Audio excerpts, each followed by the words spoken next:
fishing. I gotta tell this story real quick and see if he's around there. Guy walked up over. You gotta understand, I was on the circuit 30-something years, and I met a lot of people, and I made really, really great friends, and I made a lot of good friends down here in Texas. And Wesley Dawson over here in Premier boat deal, he come up here a while ago, and we were laughing about just old times, the fishing tournaments and stuff like that. And I remember a time I was fishing with him, and we were on Toledo Bend, way back up in the creek, one of his holes. See, this is when we fished pro. It was terrible. I hate fishing with another pro, but he was a nice guy, so it was okay. And he said, I've got a little point that runs out here, and it's got Kentuckies on it like crazy. And how many of y'all have ever caught Kentuckies? Kentucky bass. You never have? But when you get into them, it's like sand bass. They're just bam, bam, bam. And you got to go through about 10 or 15 of them until you get a keeper. Maybe 5 of them you get a keeper, you know. But he got out there and he was doing this on the boat. He'd move it up a little bit, and I kept thinking, what in the world is this guy doing? And there was a white house across the lake over there, and he was looking at down there and getting that white house, and he was looking over there and trying to line it up with an old dead tree over here. That's before we had GPS, okay? Where you could put that waypoint on there and lock it in there, and you're there. And I kept thinking, what?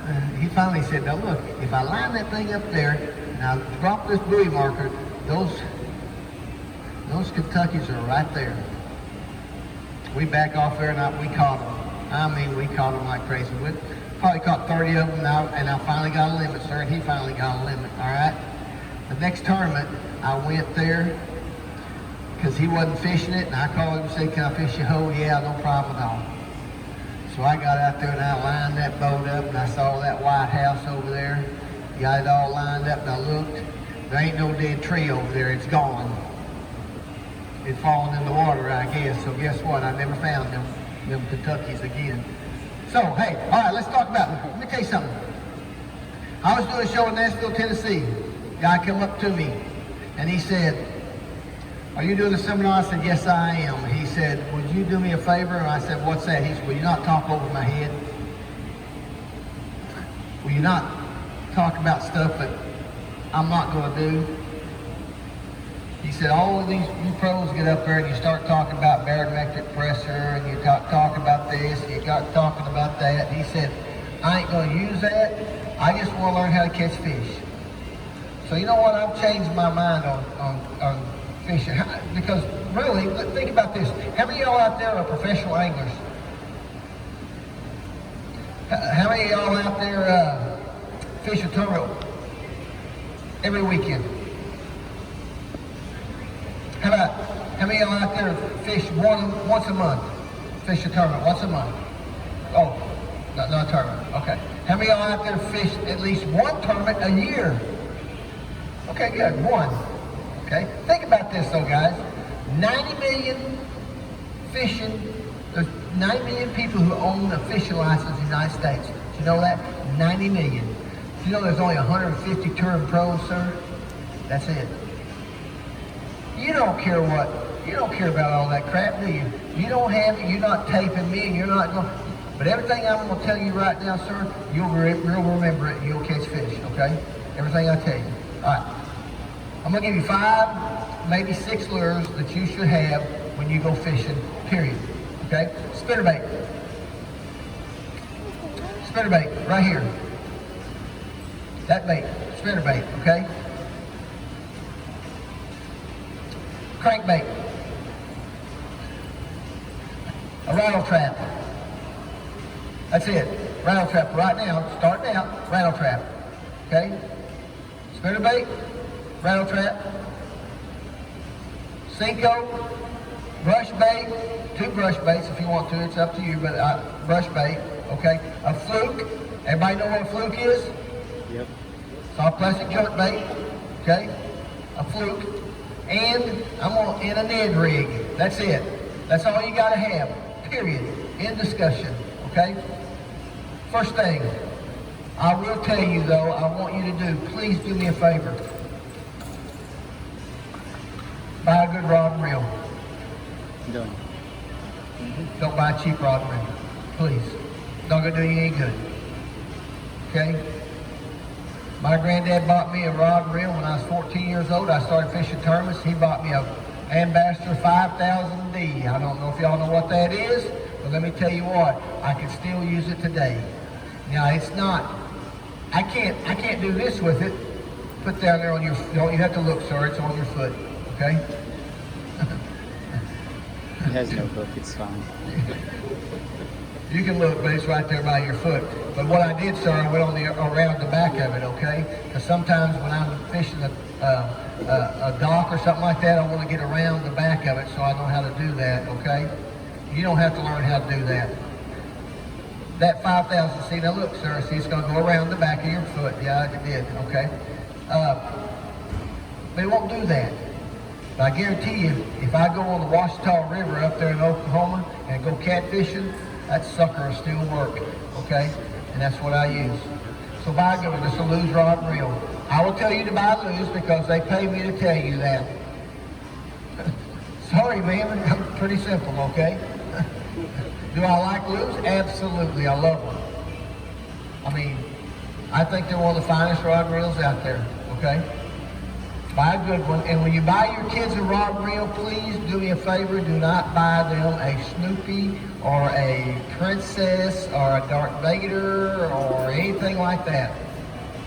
I mean, they look good in the crib, because that's about all you can fish them with. And all you granddads out there have done it, don't say you haven't done it, or all you dads out there, you bought them one of those things, it's about this long, and it worked how long? Not very long. I want you to do this. I want you to buy them, and don't buy them a closed-faced Zebco 202. Okay? I like Zebco, don't get me wrong. They make a real good, Quantum makes a good rod and reel. Buy them something just like this right here, buy them a good one. Okay? This is the easiest thing you can teach that little girl how to throw. You know how to throw one of these? Absolutely.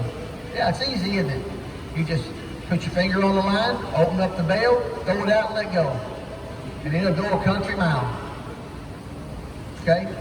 And when you take those kids out and do that, do me a favor, do not put a cork with a worm on it and tell them to watch the cork. They don't want to do that. None of them do. Especially, Dad, when you say, watch that cork. I'm going to go down here and do a little bass fishing with my Senko, okay? They're looking at you going, hey. You're going to go down there and throw and reel back, and I got to sit here and watch that cork. They don't want to do that, okay? And please don't, I know what you're thinking. Maybe you're thinking, they get hung up all the time. Keep them away from the trees. Don't stick them out there right by a tree and say, all right, throw in that tree and get hung up. There's fish all over that lake. Get them out there where there's no structure, nothing around them. Let them throw. There's going to be fish out there, and they'll catch them before you do, sir. They're lucky. Okay? All right. Spinnerbait. This is going to be so simple, guys. Look here, spinnerbait. What size rod do you use? On the line, what kind of line do you use? What size of rod do you use? With a 1/4 ounce, 3/8 ounce, 3/4 ounce, 1 ounce. If I went through all that, you know how long that lasts in your brain, sir? Very, okay? I mean, you probably know already. What I'm saying is, if you're just going out there to have fun and catch fish, 6 foot, 6.5 foot, medium heavy action rod, okay? Tandem willow leaf. That's a number 4. Willow with a number 2 Colorado. That's one of them. White chartreuse, okay? A single Colorado, number 4 Colorado, single blade, sir. That's it. White chartreuse. That's starting out, guys. Now, if you want to go down and buy it, man, sir, if that lady right there says, won't you buy that, and that's a pretty one because it's got a bunch of color to it, buy it, okay? Because there's certain places you can use that in, all right? But the main thing you got to understand about a spinnerbait is, It's just a locator bait. They're not going to eat this bait. They're just going to, you're just going to find fish and you're going to catch fish. And I would have both of them tied on to a rod. This one tied on and this one tied on. How many guys have got one rod and reel out there? How many guys have got 4 or 5? Good. How many got 7 or 8? Yeah, 20. Probably got 10, don't you, sir? So you can tie or more, that's fine. God bless you, okay? But you can have, but see, sir, you can tie on everything I'm talking about, right?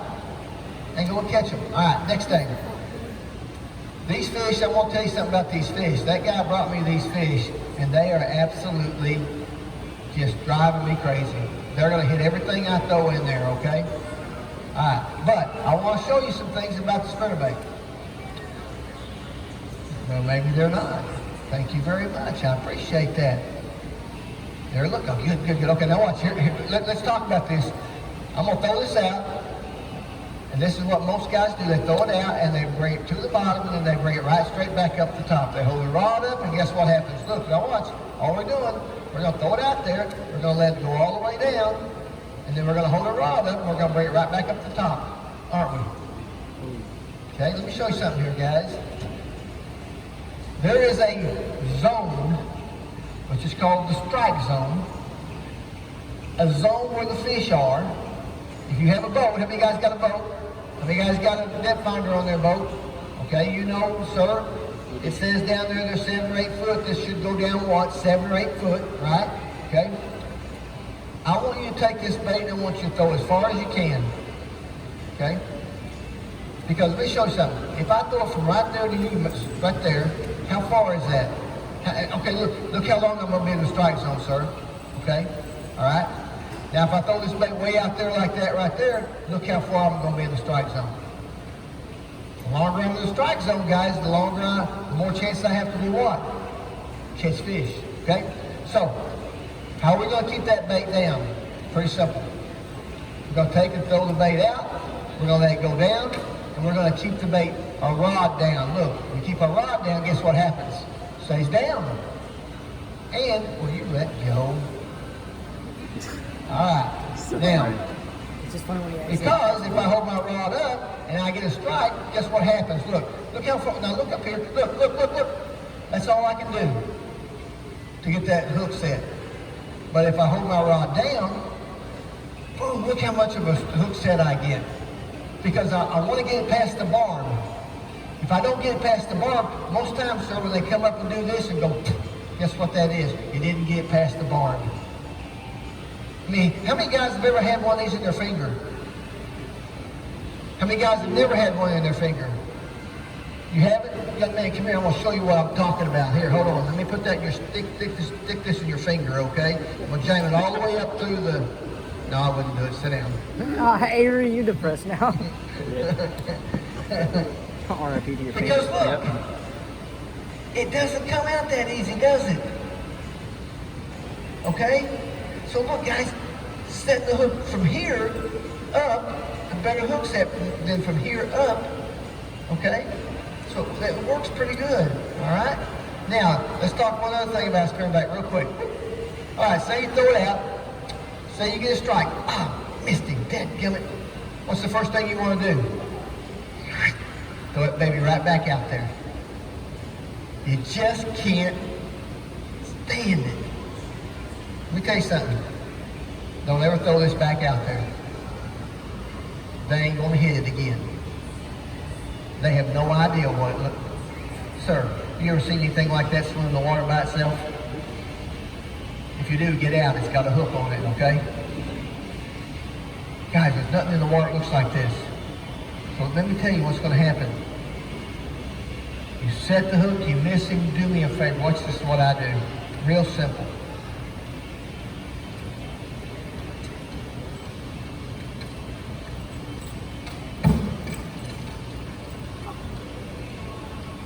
Depending on what piece of cover it is, it's going to depend on what piece of plastic I pick up.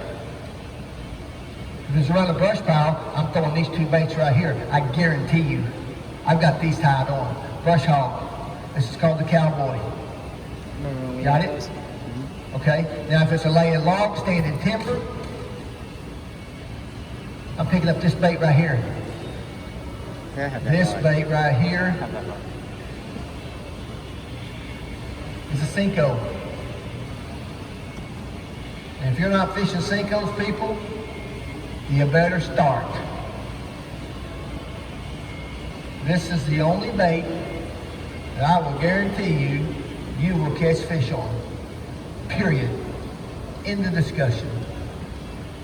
And the reason why I throw this on standing timber, I Texas rig it on like this right here. I throw it out there, no weight, guys, please, no weight.